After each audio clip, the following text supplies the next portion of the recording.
One of the railroads out west has an open car. Yeah, they have. Welcome to East Chattanooga, everyone. As you can see here, we have reached the end of the line, quite literally. It doesn't go any further, so we're going to pull the locomotive onto this turntable and spin it around 180 degrees for the return trip to Grand Junction. This turntable you're looking at here was constructed in 1916 by the American Bridge and Iron Company in Ambridge, Pennsylvania, and it was used by the Central of Georgia Railroad in Macon, Georgia at their locomotive back shops. That is up until 1925, when they sold it to a branch line based out of Cedartown, Georgia. In Cedartown, it was used on a branch line in a very similar fashion to how we're using it here today. We acquired this table in the 1980s, moved it to this location, and we've been using it here ever since. This table is 80 feet long, and it weighs in at 80 tons. Keep in mind, the average school bus only weighs about 12 tons. But that locomotive right there, fully loaded with coal and water, weighs in at about 185 tons. So when it's on the table, the overall weight between the two will be sitting over 250 tons. So it's probably going to surprise you to know that this table was originally turned by hand. It was an Armstrong table. There would have been poles extending off each end, and it would have taken at least 4 people to push those poles to spin the table around. Did we have any volunteers? Yeah, I'm just kidding. No, we don't do it that way anymore. Instead, today we use a small 25 horsepower motor under the operator's shed here that our conductor Dave will be operating. Now you may be wondering, how did they spin that much weight by hand? Well, to spin it by hand, and even by motor still today, we have to ensure the table is balanced. As the locomotive gets centered on the table here, over this large 6-foot ball bearing in the center, if you keep an eye on the far end of the table, down here where I'll be at, you'll see it drop by just a few inches. When it drops, we know the table is balanced. So when it drops, he stops. Now, the locomotive pulling our train today is the Southern Railway 630, built in 1904 by the American Locomotive Company at their Richmond Works. At 117 years old, it is the oldest operating piece of equipment we have in our collection.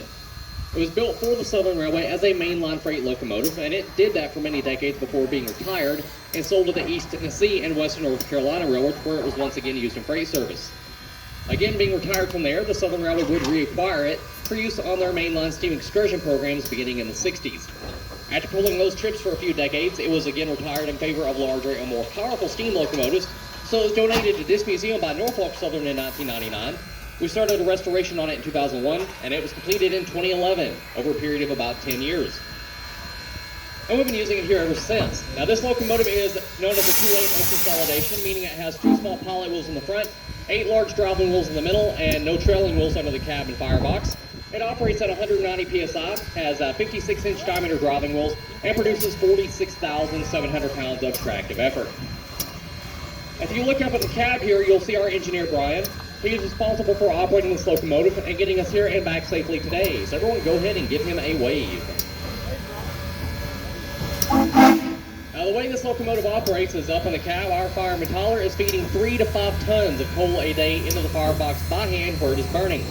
On the front side of the firebox there are a series of tubes that run the length of the boiler. Those are called the flues. The hot gases from the fire travel through the flues and then up and out the stack. Surrounding the flues and the firebox is water. That water is heated by those hot gases and converts to steam. Steam, of course, does expand, raising the boiler pressure, in this case, up to 190 psi. When Brian opens that throttle, that steam is channeled down into these large cylinders on the side of the engine. Inside these cylinders is a large piston the steam is pushing on either side of. Those pistons are connected to the rod you see on the side of the engine, and those rods are connected to the driving wheels. So as the piston is being moved in and out, it is rotating those rods, therefore turning the driving wheels and propelling the locomotive. After that steam has been used, it mixes with the hot gases in a smoke box here at the front of the locomotive, and then shoots up and out the stack. And it's that exhausting steam that creates the chugging sound you hear when you see a steam locomotive. If you look up on the other side of the cab, now that you can see it, you will see our fireman Tyler. He's responsible for feeding that fire as well as maintaining the water level to produce all the steam needed that this engine needs to operate. Without him, we wouldn't be going anywhere, so give him a wave as well. A lot of you have probably seen our property and equipment before, not even realizing it. We are very often involved in music video and film productions.